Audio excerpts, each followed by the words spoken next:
전에 4억 5천 있었다라는 거는 인정을 하신 거네요. 네, 예. 죄송합니다. 근데 이제 그게 그래서 제가 한번 확인을 해봤는데 그러면 다음번 신고에 수정이 됐으니까 과연 면책이 된 것이냐 아니면 이게 뭐 시효가 있는 것이냐 이렇게 좀 확인을 해봤더니 제가 확인한 바로는 심사 대상이다 이렇게 돼 있는 것 같습니다. 네. 그러면 심사 대상이기 때문에 심사를 통해서 그 과태료 처분까지도 사실은 받아야 될 사안인 것 같아요. 네. 아, 제가 예. 그 점은 미처 예, 챙기지 그런 문제이기 못했습니다. 때문에 그거는 공직자윤리위원회에 네, 한번 판단을 받아봐야 될 사안이라고 생각합니다. 예, 그렇게 좀 말씀을 드리고 싶고요. 네, 다음으로 오늘 보도를 보니까 일본이 위안부 지원재단에 10억 엔을 송금을 한다 이렇게 보도가 돼 있더라고요. 네, 예. 그래서 제가 그 후보자께 여쭙고 싶은 것은 후보자께서는 여성가족부 장관으로서 사실 그 누구보다도 위안부 할머니들을 위한 활동을 아주 적극적으로 하신 걸로 제가 알고 있습니다.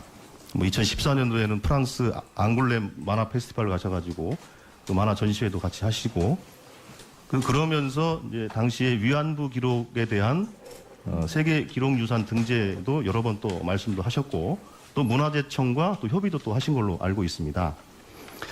그런데 문제는 지난번 한일 협약 이후로 문화재청은 이거는 민간이 해야 될 일이니까 우리는 지원할 수가 없다라고 이제 발을 빼고 있고 물론 뭐 논란이 있지만 소녀상 철거 문제가 전제 조건이 아닌가에 대한 의혹은 계속 제기되고 있고 또 일본 당국자들은 공식적으로 또 그런 발언들을 해오고 있기 때문에 이 문제에 대해서 당시 여성가족부 장관으로서 위안부 할머니에 대한 적극적인 활동을 하셨던 분으로서 이 부분에 대한 그 생각이 좀 어떠실지 좀 듣고 싶었어요. 저는 그 당시에 위안부 할머님들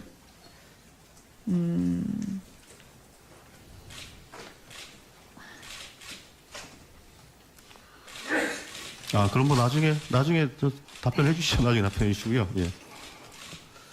자, 그리고 지금 장관께서 앞으로 장관이 되시면 이제 후보자로 문화체육관광 분야에 종사하시는 분들 중에 예를 들면 생활체육 지도자, 장애인 체육 지도자, 예술 강사, 스포츠 강사 등 사실은 일선에서 예술, 스포츠 지원을 하고 있는 강사, 지도자들이 상당히 있습니다. 생활체육 지도자는 뭐 2,600명, 장애인 체육 지도자 뭐 400명, 예술 강사 5천여 명, 스포츠 강사는 뭐 17,000명 이렇게 상당수의 인력들이 현장에서 예술과 스포츠 지도를 하고 있어요. 그런데 문제는 이분들에 대한 처우가 너무 열악하다는 겁니다. 혹시 후보자께서는 청문회를 준비하시면서 혹시 이분들의 그 처우에 대해서 한번 공부를 하신 게 있는지요? 예. 예, 그 현재 처우가 처음 제도를 시작했을 때에 비해서 나아지지 않고 있다는 점에 대해서 설명을 들었습니다. 예. 그래서 후보자께서는 그렇다면 그럼 처우 개선을 위해서 제도 개선, 뭐 예산 확보 등을 포함해서 어떠한 생각을 갖고 계신지에 대해서 한번 생각을 좀 밝혀주셨으면 좋겠습니다. 예, 그 이번에도 예술 강사의 처우 개선을 위해서 재정을 조금 더 확대하는 부분에 관해서 부처에서 논의를 한 것으로 알고 있는데 그 점은 인상을 하지를 못한 것으로 알고 있습니다. 이 점은 이 문화체육부에서도 적극적으로 인상을 하고자 의지를 가지고 있었던 점인 만큼 앞으로 국회에서 무엇보다도 의원님들의 이 도움이 아주 절실한 분야인 것 같습니다. 지속적으로 이번 내년의 예산을 확정하는 과정에서 저희 부처에서도 적극적으로 의원님들과 노력을 하겠습니다. 예, 지금 그 종사자들은 근본적인 처우 개선에 대해서 요구를 하고 계신 만큼 문체부에서는 근본적인 대책을 좀 만들어 주셨으면 합니다. 그리고 좀 전에 그 안철수 의원께서도 여쭤보셨지만은 저도 문화예술진흥기금에 대해서 좀 여쭙겠습니다. 얼마 전에 저희 유은혜 의원님하고 같이 이 관련된 토론회도 진행한 바가 있었고 그때 와 주셨던 그 전문가분들께 다양한 그 대안들을 제시를 해주셨어요. 그러면서 그분들이 하셨던 말씀 뭐였냐면, 이거 우리끼리 백날 얘기해봐 소용없습니다. 네, 무슨 말씀인지 아시겠죠? 예, 결국은 재정 당국을 움직여야 되는데, 그래도 아마 지금 제가 보기에는 그 문화예술인들이 그 장관으로 취임하신 걸 아마 기대가 많을 것 같아요. 실세 장관이 오셨으니, 예, 아마도 기재부와 협의가 잘 되지 않겠냐. 그래서 제 생각에는 기재부와 잘 협의하겠습니다라는 정도의 좀 두루뭉실한 답변이 아니라 보다 좀 분명하고 단호한 좀 말씀을 해주시면 어떨까 싶은데요. 이 그 재원이 지속적으로 들어올 수 있는 그런 항목을 찾아야 되는 숙제가 저희에게 있는 것 같습니다. 그 의원님 말씀하신 대로 지금 존경하는 안철수 의원님뿐만이 아니라 존경하는 조중래 의원님께서도 중복해서 이 문제를 지적해 주시는 만큼 각별하게 그 중요성을 인식하고 이 가능한 방법이 어떻게 있을 수 있는지 성심껏 노력을 하겠습니다. 예. 그리고 다음으로 그 셧다운제에 네. 대한 그 생각이 어떠신가요? 생각의 변화가 좀 있으신 건가요? 아니면 일관되신 건가요? 그 제가 국회의원 18대 의원 때에는 이렇게 셧다운제를 우려하시는 바와 같이 여성가족부 장관을 하면서 청소년의 보호 문제라는 이슈에 대해서 셧다운제 규제와 함께 깊이 이해할 수 있는 기회가 있었습니다. 역사관에 대해서 지난 2013년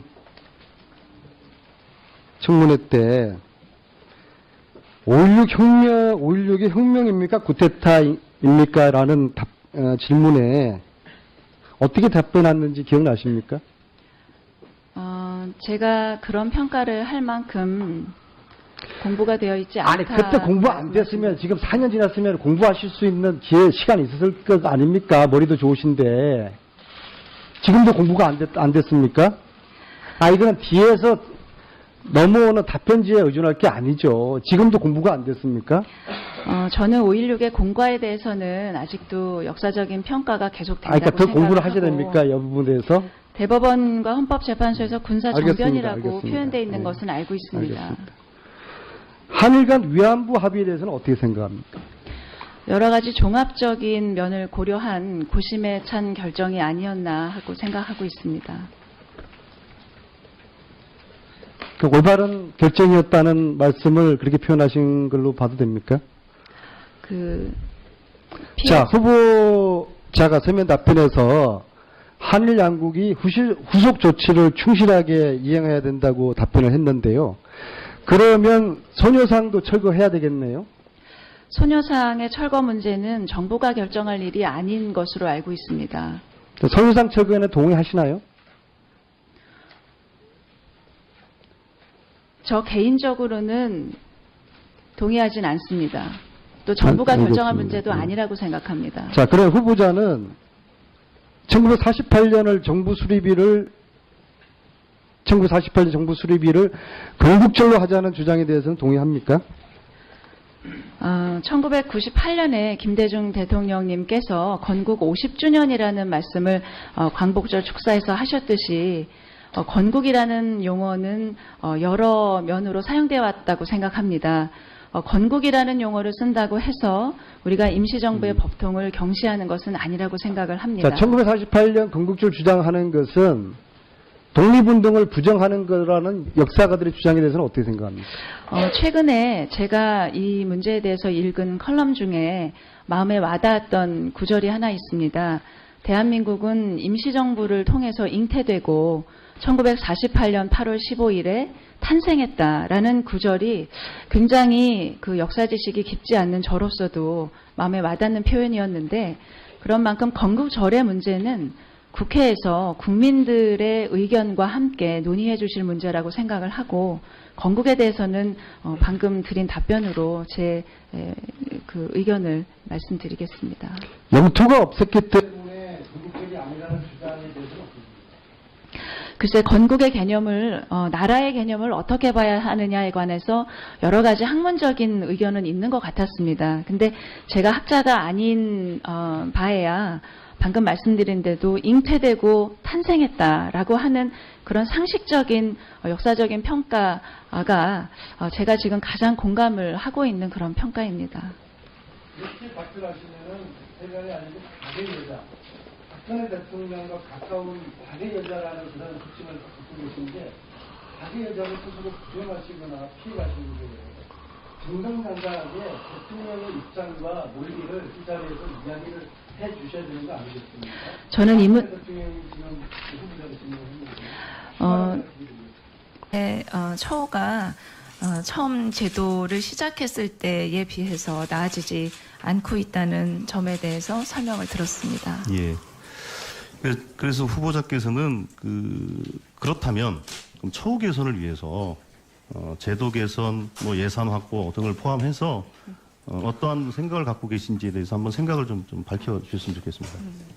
예, 이번에도 예술 강사의 처우 개선을 위해서 재정을 조금 더 확대하는 부분에 관해서 부처에서 논의를 한 것으로 알고 있는데 그 점은 인상을 하지를 못한 것으로 알고 있습니다. 이 점은 이 문화체육부에서도 적극적으로 인상을 하고자 의지를 가지고 있었던 점인 만큼 앞으로 국회에서 무엇보다도 의원님들의 이 도움이 아주 절실한 분야인 것 같습니다. 지속적으로 이번 내년의 예산을 확정하는 과정에서 저희 부처에서도 적극적으로 의원님들과 노력을 하겠습니다. 예, 지금 그 종사자들은 근본적인 처우 개선에 대해서 요구를 하고 계신 만큼 문체부에서는 근본적인 대책을 좀 만들어 주셨으면 합니다. 그리고 좀 전에 안철수 의원께서도 여쭤보셨지만은 저도 이제 문화예술진흥기금에 대해서 좀 여쭙겠습니다. 얼마 전에 저희 유은혜 의원님하고 같이 이 관련된 토론회도 진행한 바가 있었고, 그때 와 주셨던 전문가분들께 다양한 대안들을 제시를 해 주셨어요. 그러면서 그분들이 하셨던 말씀 뭐였냐면, 이거 우리끼리 백날 얘기해봐 소용없습니다. 네, 무슨 말씀인지 아시겠죠? 예, 결국은 재정당국을 움직여야 되는데, 그래도 아마 지금 제가 보기에는 문화예술인들이 장관으로 취임하신 걸 아마 기대가 많을 것 같아요. 실세 장관이 오셨으니, 예, 아마도 기재부와 협의가 잘 되지 않겠냐. 그래서 제 생각에는 기재부와 잘 협의하겠습니다라는 정도의 좀 두루뭉실한 답변이 아니라 보다 좀 분명하고 단호한 좀 말씀을 해주시면 어떨까 싶은데요. 재원이 지속적으로 들어올 수 있는 그런 항목을 찾아야 되는 숙제가 저희에게 있는 것 같습니다. 의원님 말씀하신 대로 지금 존경하는 안철수 의원님뿐만이 아니라 존경하는 조승래 의원님께서도 중복해서 이 문제를 지적해 주시는 만큼 각별하게 그 중요성을 인식하고 이 가능한 방법이 어떻게 있을 수 있는지 성심껏 노력을 하겠습니다. 예. 그리고 다음으로 셧다운제에 대한 생각이 어떠신가요? 생각의 변화가 좀 있으신 건가요? 아니면 일관되신 건가요? 제가 국회의원 18대 의원 때에는 이렇게 셧다운제를 우려하시는 바와 같이 여성가족부 장관을 하면서 청소년의 보호 문제라는 이슈에 대해서 셧다운제 규제와 함께 깊이 이해할 수 있는 기회가 있었습니다. 역사관에 대해서 지난 2013년 청문회 때 5.16이 혁명입니까? 구테타입니까? 라는 질문에 어떻게 답변했는지 기억나십니까?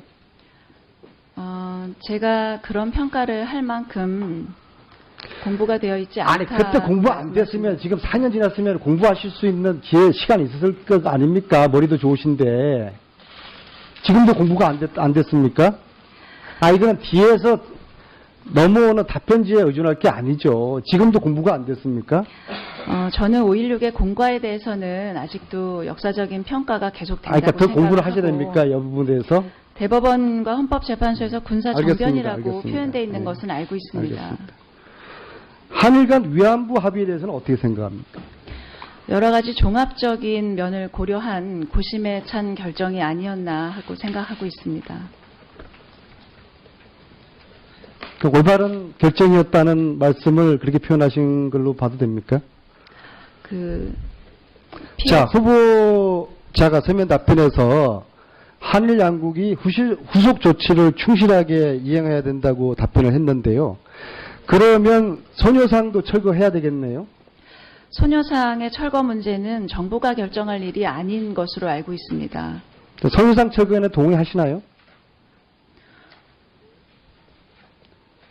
저 개인적으로는 전에 4억 5천 있었다라는 거는 인정을 하신 거네요. 네, 예. 죄송합니다. 근데 이제 그게 그래서 제가 한번 확인을 해봤는데 그러면 다음번 신고에 수정이 됐으니까 과연 면책이 된 것이냐 아니면 이게 뭐 시효가 있는 것이냐 이렇게 좀 확인을 해봤더니 제가 확인한 바로는 심사 대상이다 이렇게 돼 있는 것 같습니다. 네. 그러면 심사 대상이기 때문에 심사를 통해서 그 과태료 처분까지도 사실은 받아야 될 사안인 것 같아요. 아, 제가 예. 그 점은 미처 예, 챙기지 그런 문제이기 못했습니다. 때문에 그거는 공직자윤리위원회에 네, 한번 판단을 받아봐야 될 사안이라고 생각합니다. 예, 예. 그렇게 좀 말씀을 드리고 싶고요. 네, 다음으로 오늘 보도를 보니까 일본이 위안부 지원재단에 10억 엔을 송금을 한다 이렇게 보도가 돼 있더라고요. 네, 예. 그래서 제가 그 후보자께 여쭙고 싶은 것은 후보자께서는 여성가족부 장관으로서 사실 그 누구보다도 위안부 할머니들을 위한 활동을 아주 적극적으로 하신 걸로 제가 알고 있습니다. 2014년도에는 프랑스 앙골렘 만화 페스티벌 가셔가지고 그 만화 전시회도 같이 하시고 그러면서 이제 당시에 위안부 기록에 대한 세계 기록유산 등재도 여러 번 또 말씀도 하셨고 또 문화재청과 또 협의도 또 하신 걸로 알고 있습니다. 그런데 문제는 지난번 한일 협약 이후로 문화재청은 이거는 민간이 해야 될 일이니까 우리는 지원할 수가 없다라고 이제 발을 빼고 있고 물론 뭐 논란이 있지만 소녀상 철거 문제가 전제 조건이 아닌가에 대한 의혹은 계속 제기되고 있고 또 일본 당국자들은 공식적으로 또 그런 발언들을 해오고 있기 때문에 이 문제에 대해서 당시 여성가족부 장관으로서 위안부 할머니에 대한 적극적인 활동을 하셨던 분으로서 이 부분에 대한 그 생각이 좀 어떠실지 좀 듣고 싶어서요. 저는 그 당시에 위안부 할머님들